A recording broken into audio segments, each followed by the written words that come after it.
Hey guys, welcome back to my YouTube channel. In today's video, I'm going to give you guys a few pointers and tips as far as what helped me prepare for the nursing entrance exam. For those of you who do not know what this exam is it's an exam that is required for nursing students to take. Really just depending on the college that you go to. Scores will determine whether you are accepted into the program or if you are declined. So it's a super heavy-weighted exam and it's pretty scary, but I wanted to give you guys a few tips that helped me and what to really focus on when you are taking the exam. So if you are just as excited to learn about what I have to say and you are ready to pass this freaking test, please keep on watching. So what I really recommend prior to even beginning studying for this exam, because it is super heavy weighted and it's pretty stressful, your guys' self a set date when to take the exam. This just helps you kind of navigate and really know, like, okay, I'm gonna do this and this week, and I'm gonna study this and this the next. So it keeps you organized and it keeps you set for a certain date that you're gonna take it. Math section is 55 questions. The reading section is also 55 questions. The vocab and the grammar, also 55 questions. With the math section, that's just combined as one total grade, and then with the reading, vocab, and grammar, that's a whole nother section. So with the math combination, that's going to be a score of 75% or higher. If you get below a 75, then you actually have to retake the exam. As far as the reading, vocab, and grammar goes, you need to get above a 80% on that section.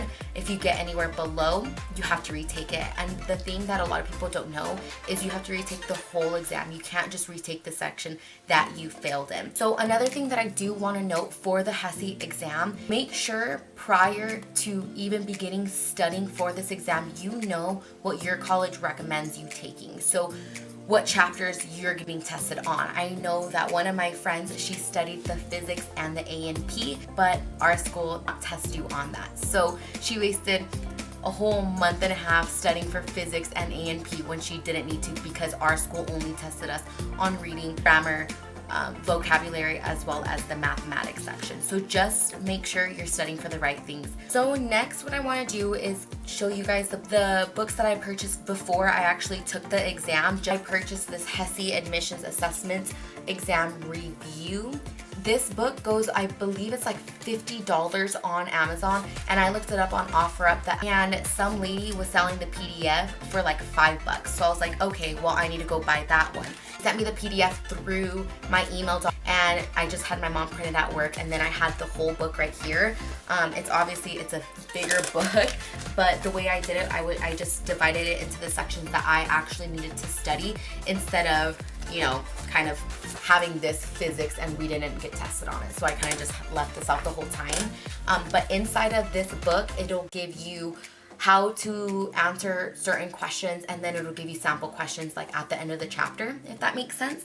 So it gives you the grammar section right here. There's also the vocabulary section as well, and then the mathematics in the very beginning of the book.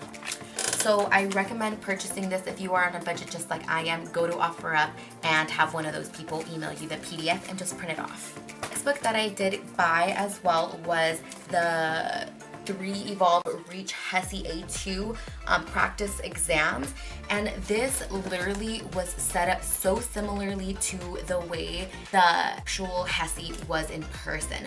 So you have three like practice exams that you can go through, and with me, I just treated each practice exam like it was the actual exam.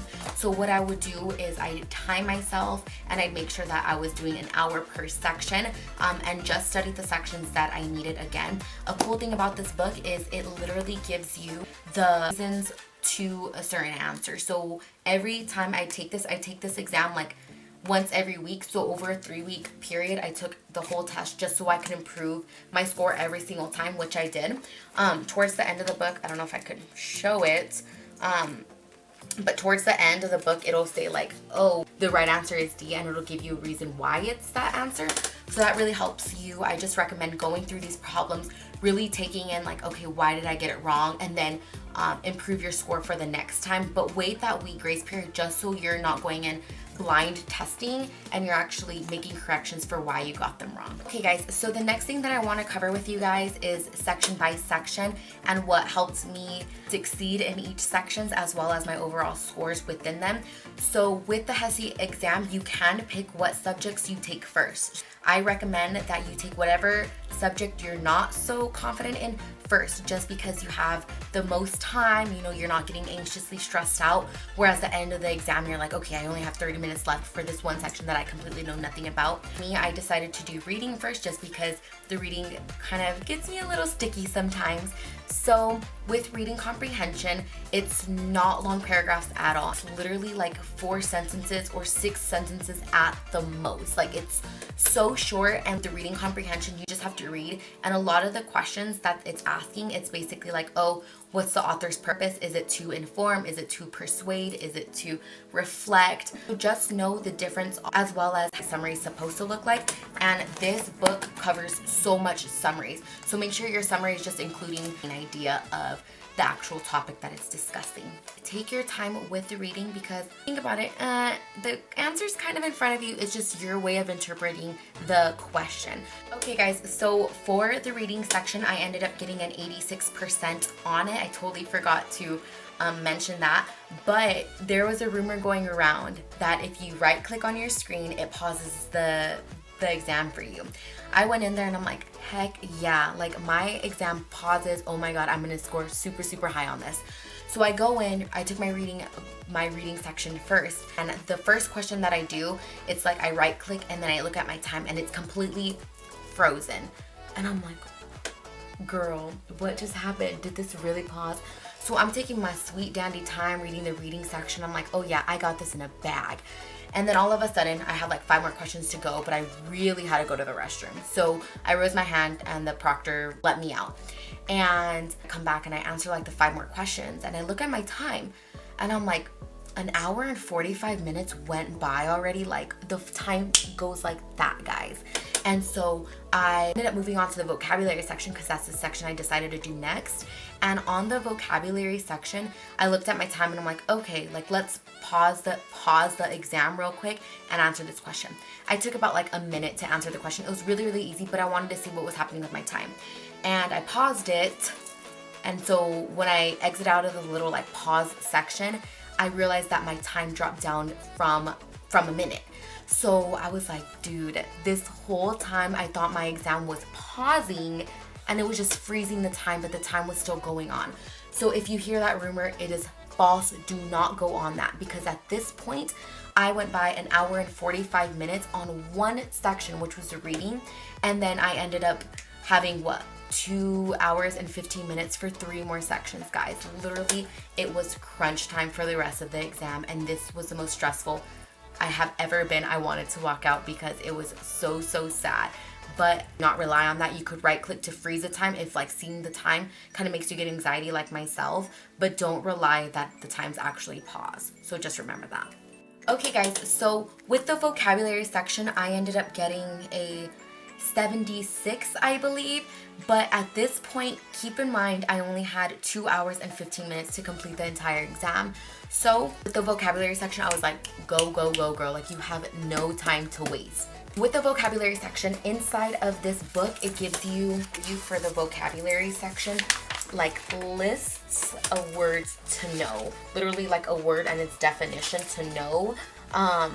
A lot of these words, I would say, were used in the sentence, not necessarily like an answer, if that makes sense. But just in case, because I never took the exam before, I still made flashcards about it.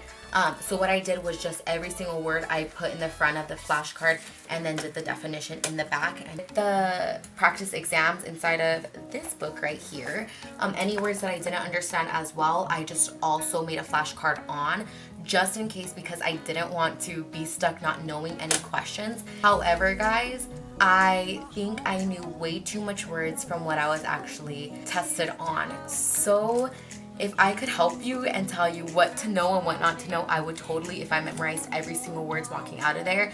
It just sucks because I studied so much for this exam, 2 months prior, and some of the words I still didn't know, but I would recommend maybe taking the exam first, and during the vocabulary section, any words that you are unfamiliar with, write down the word like kind of like stuck in your head. And I know that my friend, after an exam, they didn't ask for her scratch paper and she just took it home and studied those words that she didn't know. It was like an innocent mistake that she didn't really know that they needed it back. Another thing that I do also recommend is knowing common prefixes as well as suffixes. So if you know prefixes and suffixes or even root words, like that would help you so much for any words that you didn't know. That's kind of what I turned to when I didn't know a word.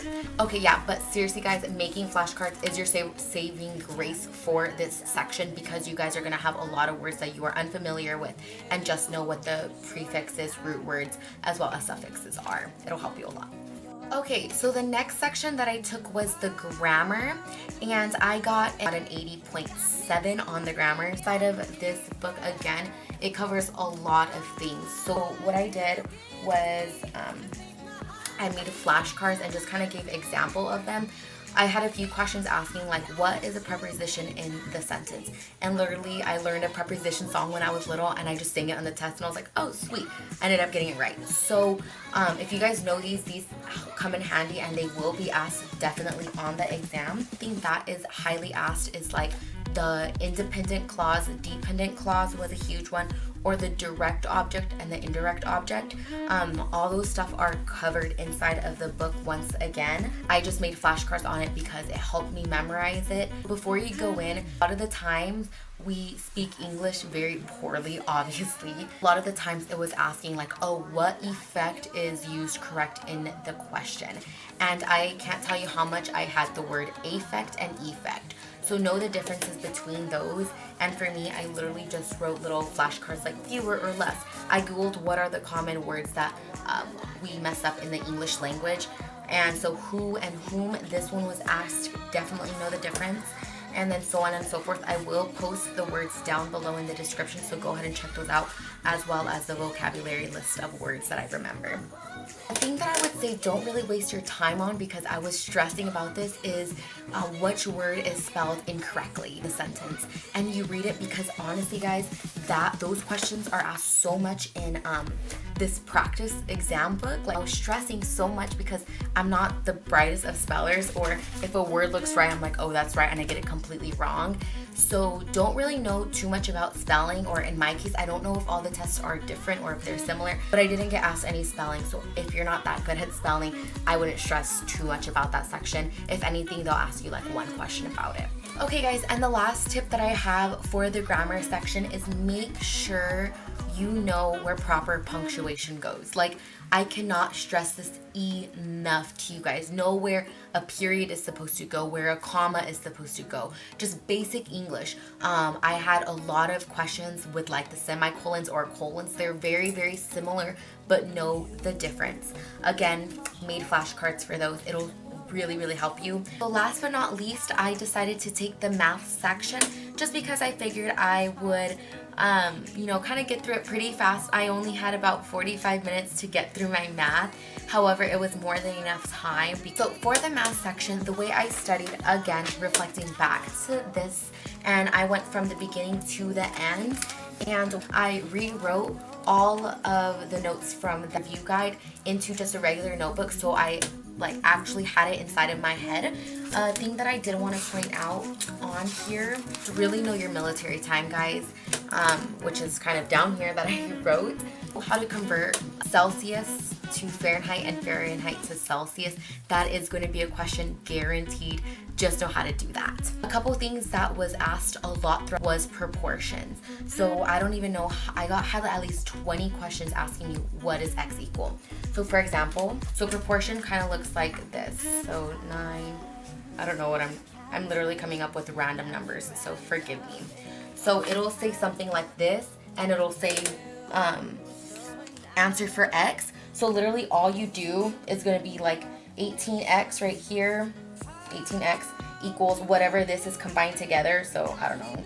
And then you'll divide 18, and that's what x equals. Okay, super basic. Just know how to do this, because it asks it so much time, but it's really, really easy. And the whole time I just had my calculator, because you're allowed a calculator on the exam.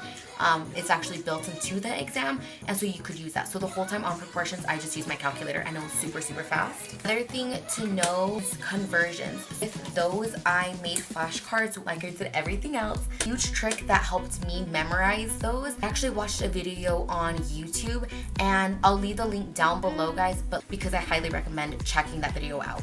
Okay guys, so another thing that helped me kind of do the metric system was the gallon man. I don't know if it's in, but if you Google a picture of the gallon man, it'll help you memorize it.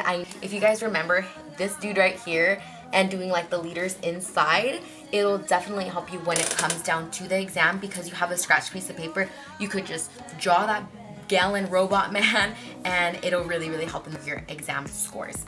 The next thing that I do want to mention is the book often covered Roman numerals and like, oh, what is this date in Roman numerals? And so the whole time I was testing, I was really, really worried that Roman numerals was going to come up and it was going to be a question. However, it actually wasn't. So I was really bummed out because I had made so much flashcards. So a little word of advice is I would just memorize the very basics, like 1 through 10 or 1 through 20, something like that. I wouldn't waste so much time like I did myself. And the next tip that I have for you guys is, in the book, it literally goes over the most complicated way to convert a fraction into a decimal. And I figured out you could just do it on your calculator. So it was kind of like stressful because the whole time I wasted so much time trying to figure out how to convert a fraction into a decimal. For example, you had like a question saying, what is 2/8? It'll say what's 2/8 in decimal. But you could do 2 divided by 8, and then that's your decimal right there. And that was asked a lot of times on the exam, just knowing how to convert, or even knowing how to convert decimals into fractions or percents into this and all that fun stuff. So just know converting, but when you're converting from a fraction to a decimal, you could do it on your calculator. Super, super easy. So a common question that was also asked on the exam looked like this. So what number is the largest or the greatest, anything like that. So for these ones, you literally just divide and turn this fraction into decimal form. And after it's in the decimal form, go ahead and kind of see which one is the greatest in the decimal form, and then that's your answer. Super, super easy, but I would definitely convert those fractions into the decimals before answering any questions like that.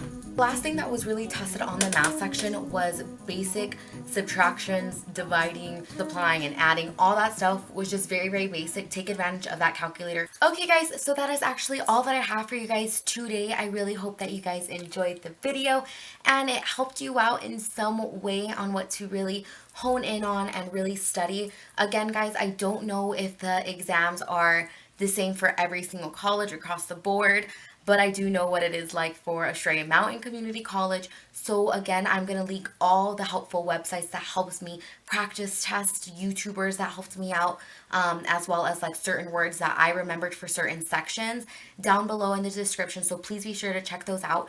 If this video helped you guys out in any way, shape, or form, go ahead and like it, please, and subscribe down below if you. Just like always, have a beautiful, blessed rest of your day.